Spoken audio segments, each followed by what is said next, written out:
The second part of the movie Wandering Earth is better than the first part, and the development was great. But does the development mean that the movie was beautiful? Continue the video to the end to know. Magnificent adventure of this caliber with a decently strong plot.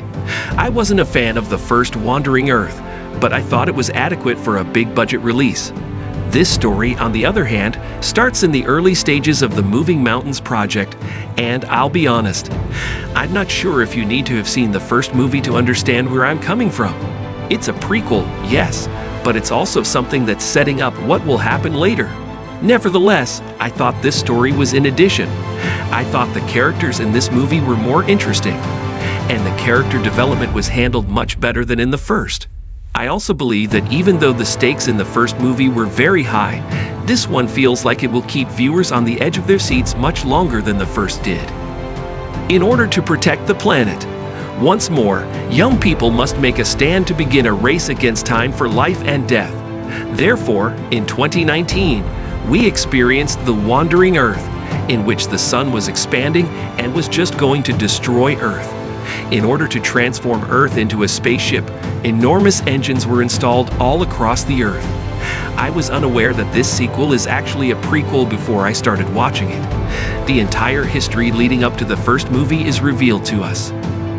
The beginning of the film is a little disorganized because there is a lot of information being presented to us at a fairly quick clip, and the characters are also. The beginning of the film is somewhat chaotic.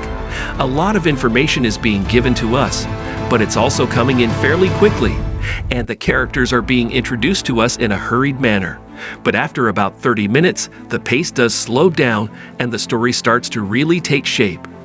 By this point, the characters have become more established, and we are learning who the main players are. However, as a friend, I assumed that since this was a prequel, there wouldn't be any sequel. I wish, if you like the video, to click like for the video and subscribe to the channel because we download about 5 videos a week, but there are no subscribers, so I hope you subscribe to the channel. What's the story? In The Wandering Earth 2, which takes place in 2044, efforts are still being made to protect the Earth from the looming solar crisis in Libreville, Gabon, and other locations. According to scientific predictions, the Sun will collide with the Earth within the next 100 years. So in order to tug the planet away from the Sun and outside of the solar system, governments and scientists are collaborating. The Digital Life Project, which promised immortality, has been disassembled, much to the dismay of tens of thousands of enraged protesters. This initiative is known as the Moving Mountain Project.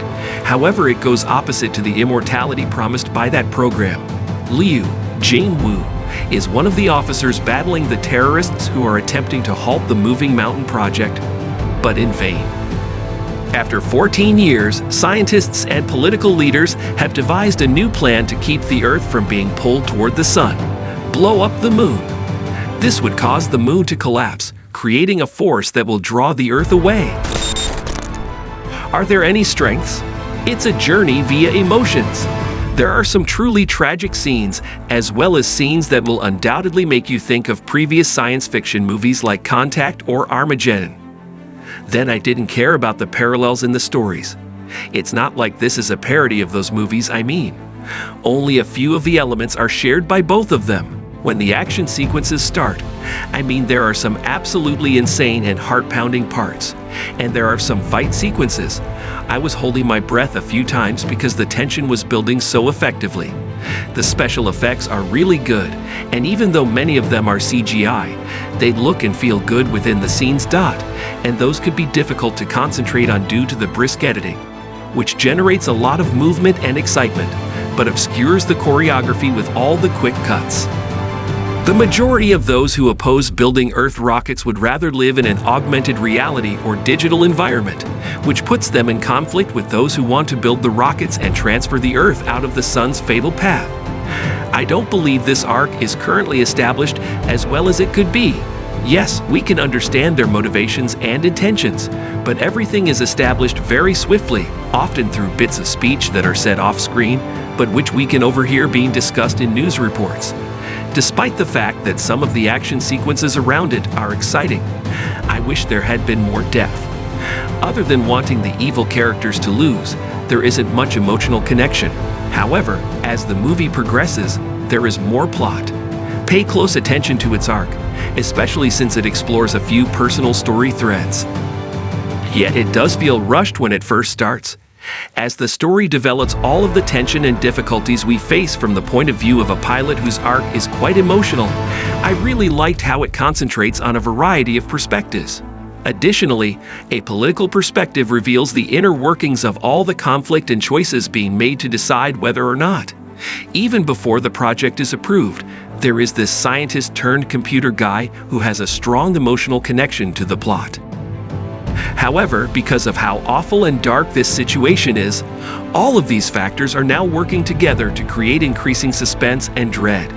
Even while I'm very certain I know how a lot of this is going to end, it didn't detract from the story's pulsating excitement. I really enjoyed all the various hero moments that the characters gave us. Most are simple to approach because they are naturally charismatic, but only when they get the chance to take charge and go above and beyond. It's heartfelt and gives us the opportunities we're looking for.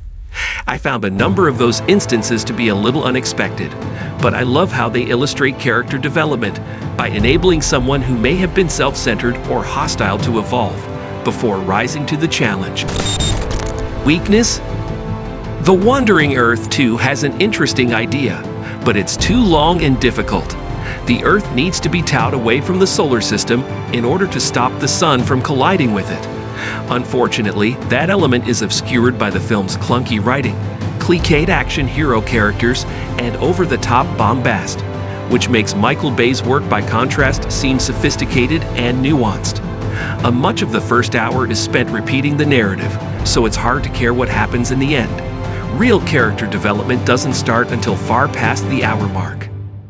The film appears to be China's response to the blockbuster sci-fi epic, and it shares with many American examples of this genre a heavy-handed, wearisome jingoistic nationalism. Everything is just too abundant.